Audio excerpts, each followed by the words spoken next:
So our project is about improving cochlear implants. I'm Jacob. I'm Brenna. I'm Christina. And I'm Maxwell. So hearing loss is typically a result of damage to the inner and outer hair cells around your cochlea. Once these hair cells are gone, they're gone. We can't really get them back. But they're typically responsible for amplifying and transmitting sound waves to your auditory nerves so you can process that as sound. Now, the clients are typically anyone with a pure tone average of less than 60 decibels or a word recognition score of less than 60%. But we do acknowledge that not everyone who meets the auditory conditions wants a cochlear implant for a variety of social or environmental factors. But that's not our audience. We're specifically focusing on people who want cochlear implants. Now, this is important because typically during cochlear implant surgery, a surgeon has to go through the round window, and that is pictured here in figure D. There's this little flap of tissue that the surgeons have to cut through to get a better view of the cochlea, shown in figure E.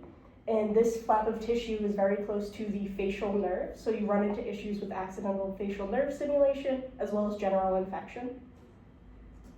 So our approach is using shape memory silicone, and we're going to be replacing the end of the implant so that way it can coil into the cochlea right over here. It's going to be covered in silver nanoparticles for antibacterial coating. That way it decreases the chance of infection.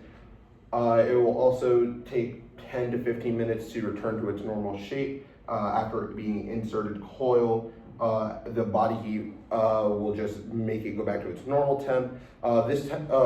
This procedure also doesn't require cutting of the round opening. This shape memory is also thermochemical and electrical resistant, so we don't have to worry about long-term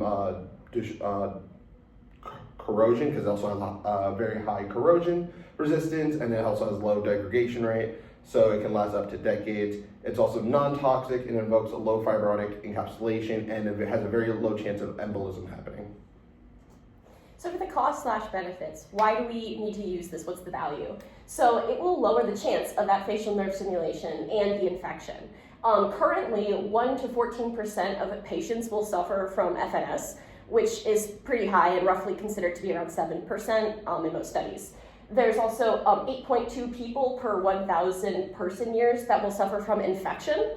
And this is in a study pool of 1,975 children and 5,474 adults. And it was found that a lot more children suffered from infection than adults, which is a concerning demographic. There was also 11 cases of meningitis, and a lot of those were in children. The cost of the solution is the current surgery costing between $20,000 to $40,000 without insurance in the state of Massachusetts. The materials that we are adding the prices are shown here. We would be including the SiloGuard 184 kit, which would replace the current silicone that is used. So that price should not be too different than the original price for the product.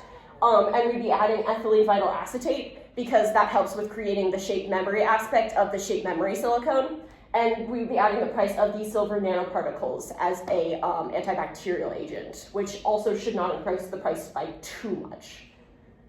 So what's our current competition? What happens if you don't choose our implementation of the design and go with the original cochlear implant design? Well, there's two current types of surgeries that you can get. One is the cochleostomy technique, which they drill a hole further on in the cochlea and snake the electrodes up through there. As seen in the lower left picture, they go further along in the cochlea, and normally they start up here. There is a lot of intercochlear damage risk, there's very high risk of infection, and there's extended recovery time.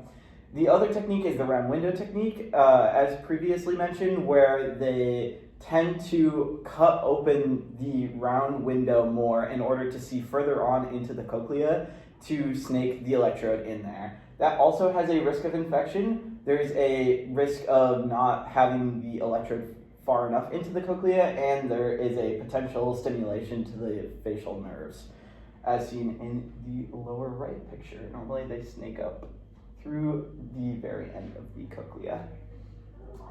Questions? Questions?